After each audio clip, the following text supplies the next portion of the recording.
Je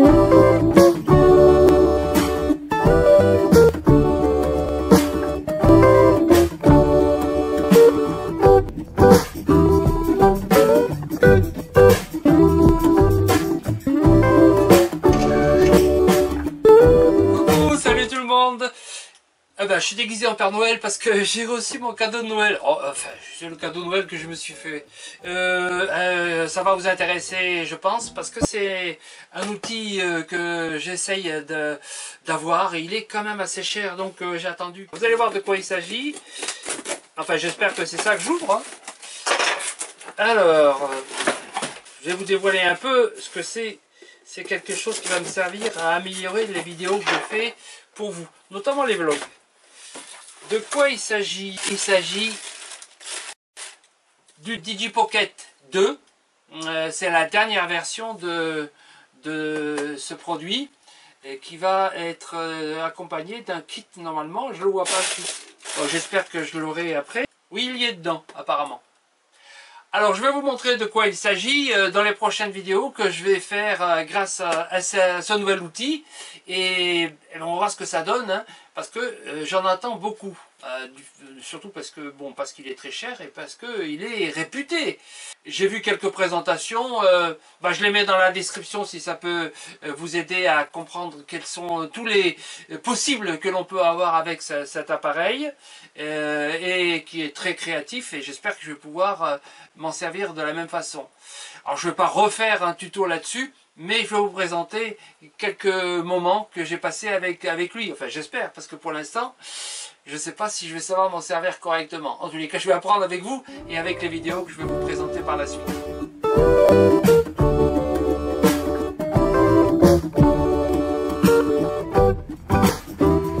J'ai choisi cet appareil parce que il me paraît très adapté à ce que je vais faire, ou ce que je fais avec ce type d'appareil ou avec les appareils optiques que j'ai, l'appareil photo ou même le smartphone quand j'utilise pour les vidéos.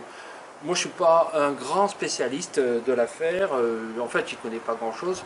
Ce que je veux c'est un outil pratique, un outil qui me permette de sortir de ma poche l'appareil et de l'utiliser. Donc j'ai un instantané à faire, paf je le sors, paf je tire. Voilà ce que je veux. Alors j'ai juste ici à l'allumer et une fois qu'il est allumé, je vais pouvoir m'en servir directement. Voilà, par exemple, je vais vous filmer. Alors du moins je vais prendre une photo de l'appareil photo qui me veut photographie. Là, j'appuie, tac, c'est fait. Je peux changer, je peux le mettre en mode de vidéo et je vais passer en mode vidéo. Paf, c'est instantané avec le menu qui est sur l'écran, mais vous allez voir aussi autrement. Là, je filme et je suis en train de filmer la caméra qui me filme. Voilà. Donc, c'est quand même extrêmement simple. Alors, j'ai d'autres boutons pour changer. Hein. Je peux passer en mode photo directement en appuyant sur le bouton qui se trouve à côté. Et je vais prendre une photo maintenant avec ma main pour vous voyez la différence. Tac, ça m'a pris la photo que je viens de faire devant vous. Et puis, je peux utiliser les autres boutons. Alors, par exemple, celui-ci. Alors, celui-ci, c'est la possibilité de déplacer la nacelle. Vous voyez, je peux la déplacer. Elle monte vers le haut. Elle monte vers le bas, enfin elle descend vers le bas, elle va à droite. Alors le bouton que j'ai ici, il va vers la droite. Hein. C'est donc dans le même sens que moi. Je vais vers la gauche, etc. Alors si je clique sur ce bouton, je change la donne. Vous voyez, je vais maintenant avoir une nacelle qui va être capable soit de suivre, de garder l'horizontalité, comme c'est le cas ici, vous voyez, soit je vais avoir une inclinaison verrouillée, donc cette fois si je descends, si je monte, je monte. Et je vais avoir un suivi horizontal. Maintenant je peux aussi me mettre dans un autre mode, le FPV. Donc avec le FPV, en fait, c'est la nacelle qui va suivre le mouvement que je fais avec un certain retard pour éviter les saccades. Et voilà, donc tout ça, ça s'est fait directement avec les boutons qui sont là. Alors pour arrêter le dispositif, j'ai qu'à appuyer ici. Et hop, c'est fini. Je range dans la poche, selon ma méthode. Voilà, c'est fini. Et je peux me balader comme ça. Alors remarquez ici avec la bonnette, je l'ai enlevée, parce qu'il n'y a pas de vent. Alors la bonnette, elle se met ici. Alors, voyez, attention, regardez ce qui se passe. Pof, elle tient pas bien. Elle tient pas bien. C'est l'inconvénient majeur de ça. Mais en tous les cas, tout ça, ça tient dans la poche. Et puis le micro, je peux aussi l'enlever facilement, l'éteindre. C'est quand même très pratique d'avoir ce micro et d'avoir l'autre. Voilà, après, bon, vous voyez, c'est très simple. Moi, je ne sais pas faire mieux. En tout cas, moi, j'ai pas envie de me prendre la tête avec. Voilà, c'est des outils simples que j'aime bien. Et je suis content d'avoir utilisé et acquis cet appareil.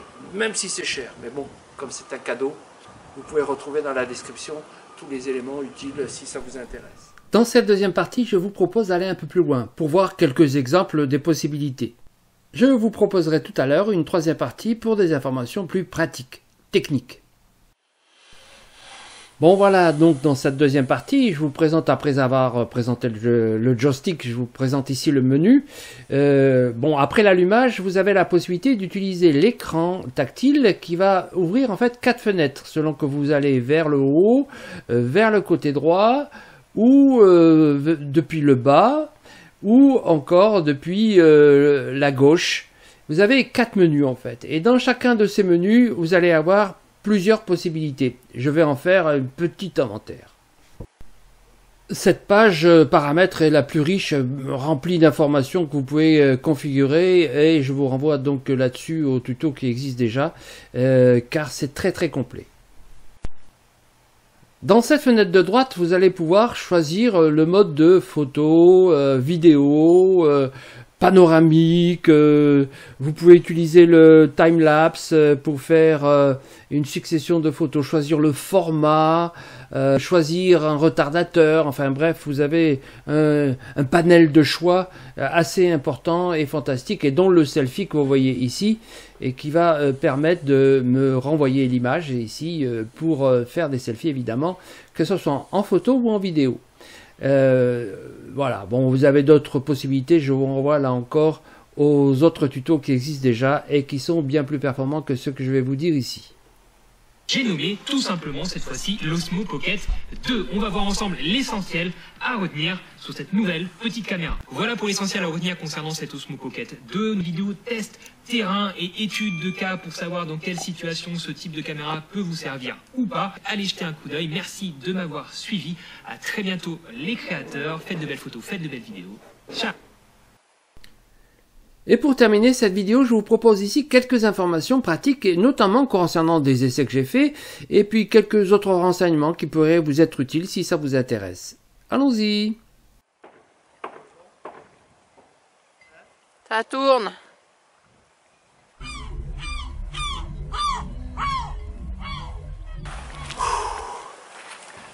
Alors, quand on est en randonnée, eh bien, pour vous rapporter des images, il faut du matos. Le matos, il est là. Je vais vous montrer ce qui est parfois utilisé. Je ferai un tuto sur le matériel nécessaire pour faire mes images. Je vais vous montrer ce que j'ai déjà dans le sac. Un trépied, parce que ça peut être utile. Une perche dépliable. Évidemment, un appareil photo caméra. Et ce que je vais vous présenter plus particulièrement aujourd'hui, c'est ça. Et puis le drone. Le drone avec sa télécommande et le drone lui-même. Alors s'il s'agit du drone Anafi dont j'ai déjà parlé, mais je vous renvoie d'ailleurs aux histoires que j'ai racontées à ce sujet. Pas encore tout sorti en fait, il y a encore du matériel que j'ai avec moi. Une batterie de recharge, surtout pour le drone, pour recharger les appareils, et puis une petite caméra type GoPro 4K. Tout le matériel que j'ai là, c'est du 4K, c'est important, parce que en HP c'est pas suffisant pour faire des images, les images que je vous propose. Alors aujourd'hui la surprise, c'est ça. Alors dans ces petites boîtes, qui est en fait une boîte qui n'est pas du tout prévue pour, mais moi que j'ai adapté, c'est ma nouvelle acquisition qui est l'Osmo Pocket 2.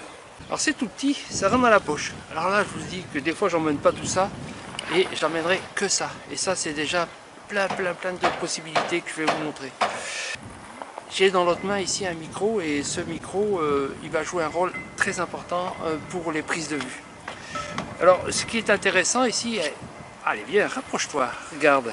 Ce qu'il y a à l'intérieur ici, c'est tout un tas d'accessoires dont je vais peut-être avoir besoin pour l'utilisation.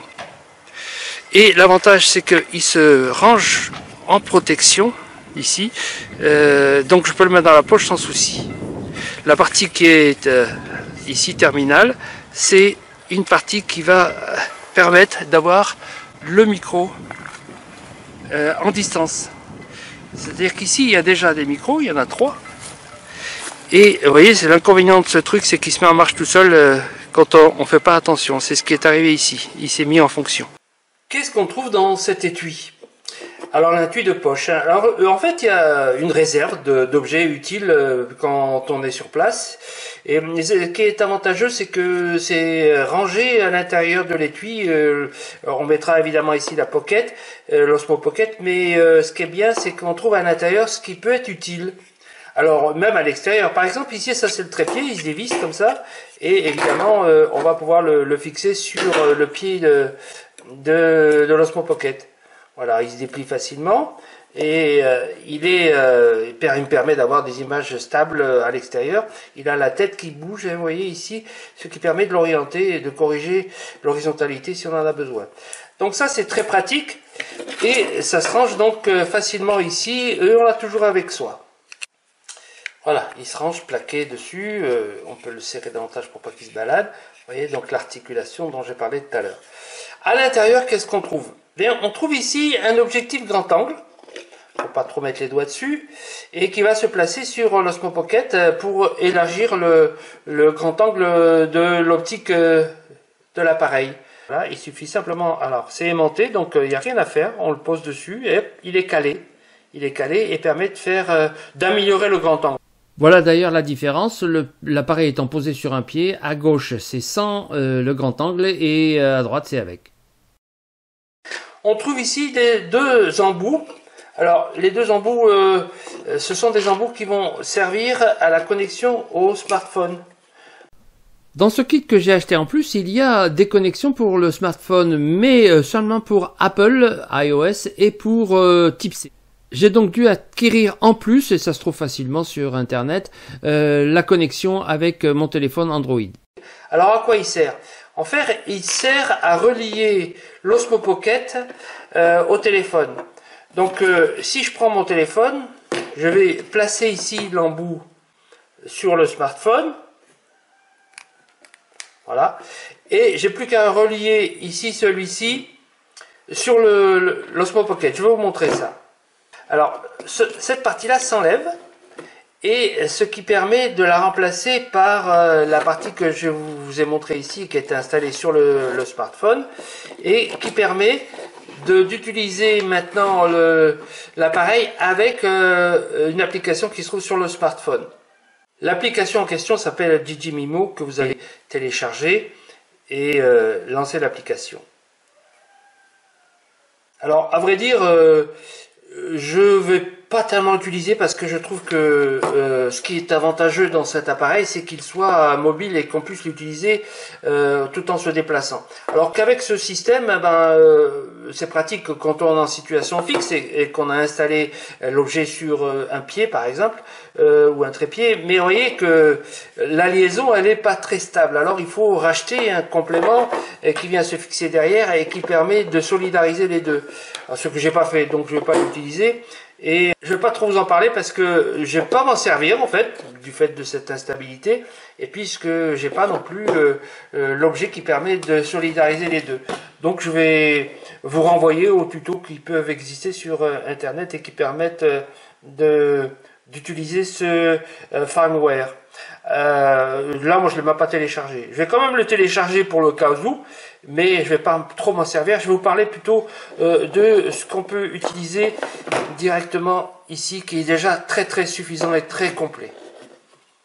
Je remets donc ici l'objet qui va me permettre de me servir totalement de l'appareil, rien qu'avec ces 4 boutons, 1, 2, 3, 4.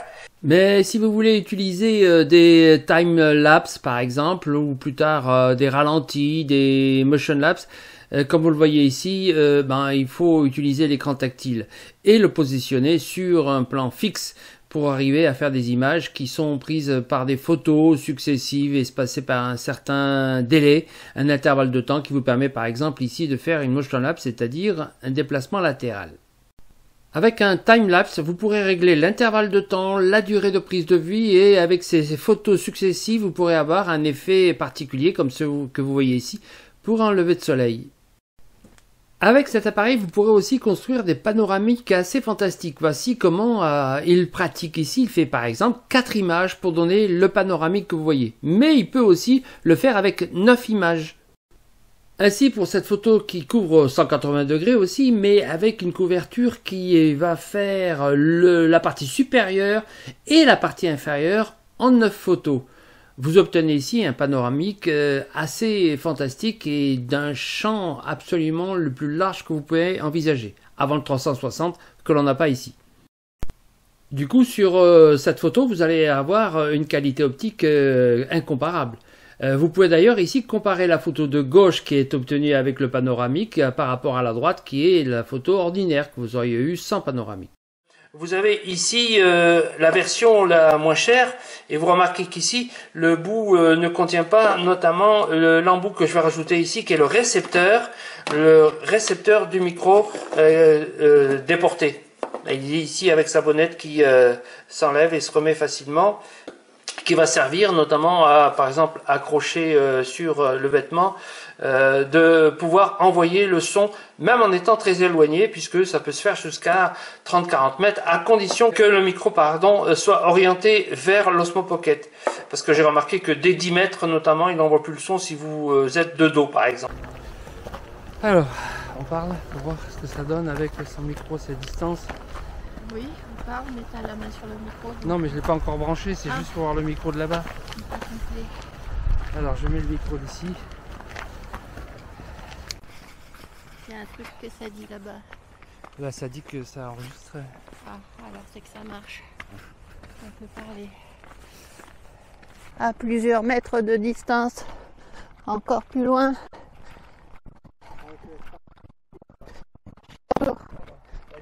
Je vais toujours. Micro déconnecté, il me dit. Choisir en marche arrière. Je mets en marche arrière pour voir jusqu'où le micro se déconnecte ou pas. Pour l'instant, tout va bien. On m'entend. Allô, allô, allô. Je t'entends plus. Ah. Allô, la terre. Ah,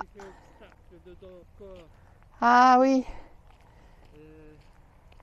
Ceci dit, si on m'entend pas, je vais voir à quel moment on va m'entendre quand je me rapproche de toi, parce que tout ce que j'ai dit, on va pas l'entendre. Tu crois que ça prend pas les deux micros à la fois? Hein? Ça prend pas les deux micros à la fois? Je crois pas. Là, comment il s'arrête? Et là maintenant, si là, je repars à la chasse aux flamants roses, toujours en marche arrière jusqu'au bateau. Mais ouais. là, je ne sais pas si tu m'entends encore. Oui, ben. Je suis très très loin. Moi, je t'entends, mais lui, je sais pas. Et oui, c'est ça le problème. Et ben là, maintenant, je crois que on va arrêter là. Alors, l'installation de ce récepteur est pour moi indispensable parce qu'on vous fournit ici un document qui montre qu'avec le QR code ici, vous allez pouvoir télécharger la mise à jour de l'appareil. En fait, si vous le faites comme ça, ben, vous n'y arrivez pas. Alors, j'ai mis longtemps à comprendre pourquoi j'y arrivais pas. En fait, j'ai pas compris. J'ai simplement testé une chose qui a fonctionné. C'est que j'ai enlevé l'embout qui est ici, qui est celui qui va permettre d'installer. Alors, il est assez difficile à enlever. Hein. Il faut vraiment tirer fort et mettre ici le récepteur. Alors, remarquez ici que c'est une prise type C qui s'enclenche dans la type C. Et voilà. Et bien, une fois que j'ai fait ça, j'ai pu faire le téléchargement, ce que j'arrivais pas du tout à faire auparavant. Donc c'est un petit truc, je ne sais pas si c'est généralisable, en tous les cas c'est comme ça que j'y suis arrivé. Pour le rangement et le transport, moi j'ai acheté cette petite trousse qui est en fait une trousse d'écolier, hein. On peut y mettre les stylos ou une boîte à maquillage comme vous voulez. Je l'ai payé très bon marché, mais il existe évidemment des boîtes dédiées et qui sont plus chères. Et voilà, j'utilise ça parce que c'est petit, Ça rentre dans mon sac à dos à côté des autres matériaux appareils que j'utilise. Et ben voilà, ça, quand je veux ranger, ça va très rapidement se faire. Je préfère ranger, contrairement à ce qui est dans la notice, vous voyez, eux ils le rangent comme ça. Alors l'inconvénient de le ranger comme ça, c'est que vous avez le bouton d'allumage ici, et donc évidemment quand vous allez le prendre, ben, qu'est-ce qui va se passer? Vous allez, sans faire exprès, appuyer dessus et déclencher l'allumage de l'appareil. Alors moi je le range plutôt comme ça, c'est-à-dire je mets la tête là, et je range comme ceci, de telle façon que je protège l'ensemble, qui contient, je vous le rappelle, tous les éléments que je peux utiliser pendant le déplacement. Et une fois que c'est rangé comme ça, j'ai plus qu'à le mettre dans ma boîte. Je mets à côté le micro. Je peux même embarquer le câble de recharge. Et voilà, tout ceci se fait avec la légèreté, la compacité et donc la praticité. Super. Là, quand je me promène avec ma boîte, qui est complète, il y a même d'autres accessoires ici, ben, j'ai une masse totale de environ 420 grammes. C'est quand même assez transportable facilement. Et maintenant, pour s'amuser un peu, je vais vous demander de me donner le poids de la trousse seul lorsque vous avez tous les éléments qui sont donnés ici. Et ben voilà, ceux qui auront trouvé auront gagné ma plus haute considération. Bon, je remets le micro pour vous dire ciao ciao et bisous à tous. Merci de votre fidélité, merci aux commentaires que vous faites et je vous dis à bientôt vendredi 18h30. Salut les épicurieux!